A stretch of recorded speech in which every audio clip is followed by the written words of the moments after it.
I'm Corbett Wall with DV Auction, here with your feeder flash for Wednesday, October the 19th, brought to you in part by Nature Safe. Nature Safe is Diamond V's most advanced immune support postbiotic for beef cattle.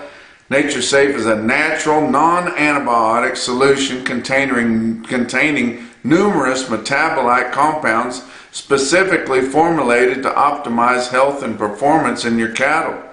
Give them some help and keep them antibiotic free. For more information, go to diamondv.com.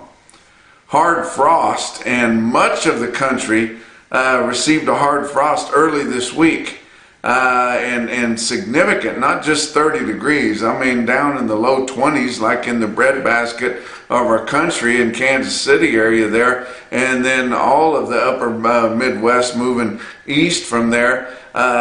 We had hard frost warnings in much of the southeast.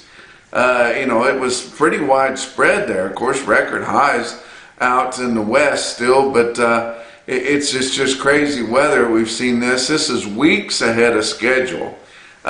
Pretty big snows up in Michigan and places like that, which is early for them even too. But then after this, it's supposed to get hot again, back up in the 80s here by the end of the week. And some of those same places that got the hard frost wonder why everybody's sick, wonder why it's hard to straighten these cattle out, and you sure don't want to have all that happening when you got a lot of stress on them, like weaning and shipping and all that kind of thing. But that's what happens this time of year. But was watching a lot of that early on Tuesday morning, drinking coffee, watching different morning news shows.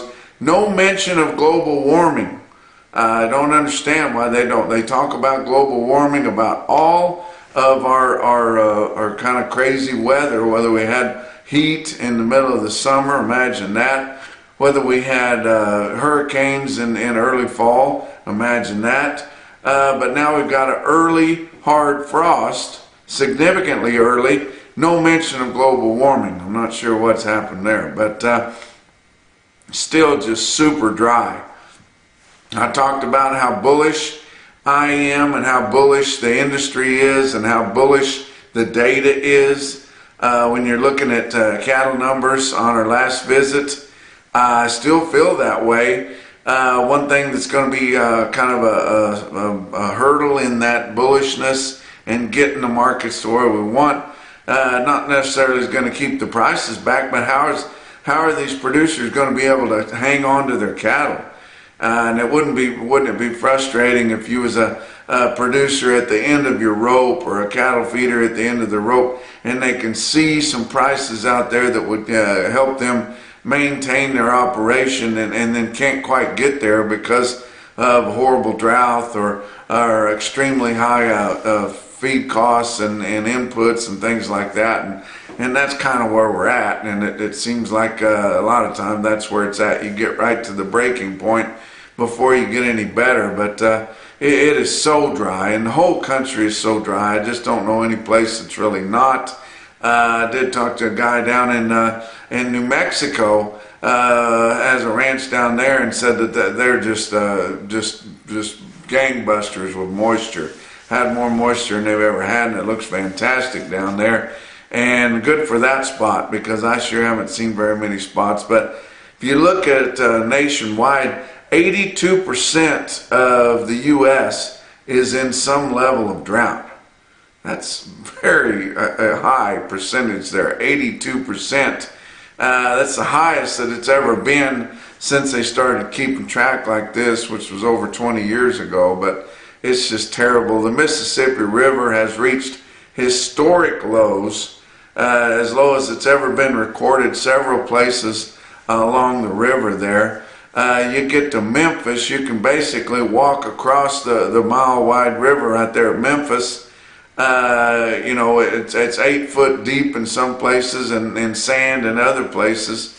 But it's really bad. Most of your river grain terminals are closed up and down the river there, making it really tough to get this grain moved and get it exported more than anything. But it is really tough. I want to wish a happy birthday to a special Feeder Flash gang member. His name is Max Hurst. He's from Bardstown, Kentucky. He's turning 12 years old. He's a cattleman. Like I said, he's a Feeder Flash gang member, and I've been told there at Bardstown, Kentucky, they make enough whiskey to make sure that he's going to have a happy birthday. So happy birthday to Max Hurst. I want to talk about your cattle on feed report that's going to be coming out on Friday here. This is the one that we've been nervous about, really nervous about it, because here's where we're supposed to show a lot lighter numbers on placements in particular, but the average of the analyst guess is in inventories for October the 1st, or the average of the analyst guess is 99.1. Your placements, they've got a wide range in there, 91.8 to 99, and the average of the analyst guess is 96.2. And does that scare me? Yes, I think that's a little bit too aggressive to the light side. I think it's going to be closer to 100 than that. It's just been so dry. We've seen our receipts running heavier in big markets like Oklahoma City and El Reno and earlier Joplin and places all in there where it's been really dry, and they had no other place to go than to take those cattle to town, especially calves, but no place to turn those calves out, so they had to go into the feedlot. So that those numbers count, and we've seen high numbers of lightweight cattle go in there, but when there's no place for those cattle to be outside the feedlot, where are they going to be? They're going to be inside the feedlot. So I think it's going to be closer to 100%, and that 96.2 scares me a little bit. I think it's too aggressive. I know we're light of cattle numbers out there, but they're just going to have to show up later because there's no place for those cattle to be other than in the feedlot somewhere. They've got a real aggressive marketings for September also at 103.9, but we'll just have to cringe until Friday afternoon, and they'll pull the curtain back and show us that, and then we'll just have to kind of keep our butts puckered up until Monday morning to see how bad it hurt. But that's the way your cattle on feed report is every month. Let's look at your board. On Tuesday, October live cattle futures were up 60 cents at 148.47. That is about $1.50 higher than what our weighted average was on live steers last week. So it's reaching out just a little bit, and we're in that spot month pretty deep, guys. December live cattle up 57 cents at 149.77. Your back months were kind of wild from unchanged on the farthest traded month out, which is February of 24, to as much as 60 cents higher. But big gainer on live cattle, and 2 days of big gains on your cattle futures is always a good thing. Feeder cattle for October up just 7 cents because we're getting close to the end of the month here in October, and it has to meet up with your CME cash feeder cattle index, which is all of a sudden even lower than your real-time index, which it's been running $2 to $3 out front, as those market reporters didn't know what to do with all those cheap cattle. Well, now the market's been down hard enough that they finally feel confident putting them in, and it's sucked your CME cash feeder cattle index down. Got too much room for human error in there, and but that's what it's got to meet up with whenever your feeder cattle spot month gets to the end of maturity there. But it's going to have to back up here the next several sessions to meet up with that, because I don't see our cash prices gaining that much, at least not on a 7-day moving average. November feeder cattle up 142 at 177.82. Back months on feeder cattle all a bunch higher, again up 145 to up 197. Chicago Board of Trade corn futures down 2.5 cents a bushel at 681. Beans down 13 1/4 at 13.72. Fat cattle trade, we didn't see much take place, but a little bit of hint about what's going to happen this week. And I told you guys on the last visit that I expect everybody to want 150. Now they're probably going to say tough luck to the guys in the Southern Plains, because they were only working with 145 last week, and that was $1 higher. But still, You see people asking for 150, and a lot of people are dug in at 152 in the northern plains if they've got some decent grading cattle there, because we're just so short of cattle that will grade predominantly choice. And of course now they're wanting prime. Back when I was a USDA livestock grader, we basically thought prime was a fluke of nature. Now they just get used to a high percentage of primes. I still think it has a lot to do with the camera grading on there, guys. But anyway, we're getting a lot of primes. Your packers love the primes because they're easy to sell, and the high choice. They got spoiled with that during the COVID when cattle got backed up and overly done, and they still want those cattle. But we're short of market-ready cattle, and they're not going to be able to find them. But guys that have good cattle that are going to grade pretty well, basically dug in at 152. The only trade that we saw direct basis on Tuesday was 1,500 head string in Iowa sell at 150. I'm sure that guy just didn't get it last week, and he thought, man, 150, can't go broke taking 150. Well, you got to look at your cost of gains. You may, but 150 is a good price on fat cattle, and we did have some trade there, and I think that's going to be what everybody's shooting for. And guys are not going to be willing to settle for less than that, at least not earlier in the week, surely. Not till the very end. And as much as the board's been up this week and as much bullishness as we have going around, I think we could maybe attain that 150 or plus weighted average this week that I've been wanting you guys to show me for months and months and months. They've been showing it to us on the board and never would show it to us cash. Now that we got it cash, we can't see it on the board anywhere close by. But I wanted to show you where cattle do bring a lot of money is out east in New Holland, Pennsylvania. I managed a market news office for the USDA in New Holland, Pennsylvania for 3 years when I was younger, and right there at the New Holland sales stables, they've got the best fat cattle right in there. Amish Mennonite buy those feeder cattle down in Virginia, bring them up and slow, hard feed them, and they are absolutely the best fat cattle that I've ever seen in my life. Coming through the auction, they sell them all, not all of them, but the biggest part of them in the auctions there. But on Monday at New Holland sales stables, they sold fat steers from 148 to 158.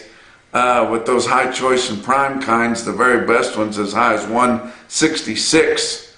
So that's what fat cattle can bring. I've seen them even higher than that, and some smaller sale barns in Indiana, Ohio area there, where they don't have a lot of them, but you have a lot of small packers there that are looking for those cattle. But we're going to see a new high for quite a while, going back to 2015 again this week, and it should surely be higher. Box beef cutout values were higher, significantly higher. So maybe we have found a bottom on these box beef cutouts on our seasonality anyway. But choice cuts up 264 on Tuesday afternoon at 250.78. Selects up 167 at 221.28. Your slaughter are still running pretty fast. 254,000 harvested through the first 2 days of this week. Just 2,000 less than last week and 15,000 more than the same week a year ago. Talk about what else is going on. Hope you guys have found nationalbeefwire.com. That is our website that goes along with the feeder flash, with Cattle Market Central, DV auction. And if you enjoy watching and listening to me talk about these individual quotes, and you want to see a lot more of those individual quotes from auction markets all over the country, we've got over 250 sale barns feeding information in there, and it's just fun to watch all those different quotes come across and see where they're at, and just think about it to yourself on a map, and I enjoy looking at them. We've got a lot of those on nationalbeefwire.com. We've got all kinds of market information on National Beef Wire, all kinds of beef and cattle news. We've got products on there that's got different channels. You can go on there and learn a lot about how to take care of your cattle and some of the new health products that are out there. But don't miss out on nationalbeefwire.com. They've also got an electronic electronic newsletter on there, I should say, that you can subscribe to, and it doesn't cost anything, and it'll be sitting in your inbox every morning, and it includes this report every business day. So be sure to check out nationalbeefwire.com. Talking about your feeder cattle market, your real-time index on DV auction. Late in the day on Tuesday, sitting at 170.232, down 51 cents. Market's still pretty tough around, but notice, like I mentioned earlier, your RTI is now higher than your CME cash feeder cattle index, which hasn't been that way for a while. But your big sales on Tuesday, Ozarks Regional Stockyard in West Plains, Missouri. Kind of a lighter run in the ring, but they had 1,700 through the ring, another 1,600 through their in-house video they do with help from DV Auction. The calves that were weaned had their shots straightened out $3 to $5 higher. Those balling calves, high-risk calves, selling steady to $5 lower. Yearlings were not well tested in the brick-and-mortar sale barn, but they had a lot of them on their in-house video, including this lot from HL Farms. They had 60 home-raised steers, Angus and Limousin cross there, to weigh 800 pounds. They had 3 rounds of shots on them. They're for immediate delivery, sitting in Grenada, Mississippi there, but a load of them at 800 pounds bring 174 on the in-house video there at Ozarks Regional Stockyard. I thought that was pretty impressive. Your Zoetta stick-out sale of the day was Philip the Giant, Philip Livestock Auction in Philip, South Dakota. Big sale for them, around 8,000 head, I think, altogether. I actually pulled this automated marker report before they were done, so they had more cattle to go on here. But look at your best tested weights. It was mostly calves, of course. 991 head of 4-weight steer calves in Philip, average 464 with a weighted average price on all of them of $237.89. My goodness. 1,826 head of 5-weight steer calves, average 557 with a weighted average price of $212.68 on over 1,800 of them in the 5-weight category. 1,338 head of 6-weight steers, average 624 with a weighted average price of $205.20, averaging over $2 a pound on 1,300 and some 6-weight steers. Are you serious? And then look at some heifers. 1,325 head of 5-weight heifers, average 549 with a weighted average price of $193.98. The stick-out individual quote I saw out of Philip the Giant was 90 head of 639-pound steers that bring $209.75. Those will dollar up. Give you some individual quotes. How about Beaver County Stockyards in Beaver, Oklahoma? Talk about them all the time. They're our friends. Black steers, sold 2 loads of them, weighed 935 at $177.75. Rezac Livestock Commission in St. Mary's, Kansas, sells 122 head of 904-pound steers at $180.75. Kimball Livestock Exchange had the Christensen Land and Cattle Company in there. 56 head of 829-pound black heifers, sell to feed at $177.50. But your Macrocin, no BS, top quote for the day, come out of Macon, Missouri at Lolly Brothers Livestock Market. 61 head of steers, weighed 894, headed north to Iowa at $184.35. And that's your feeder flash for Wednesday.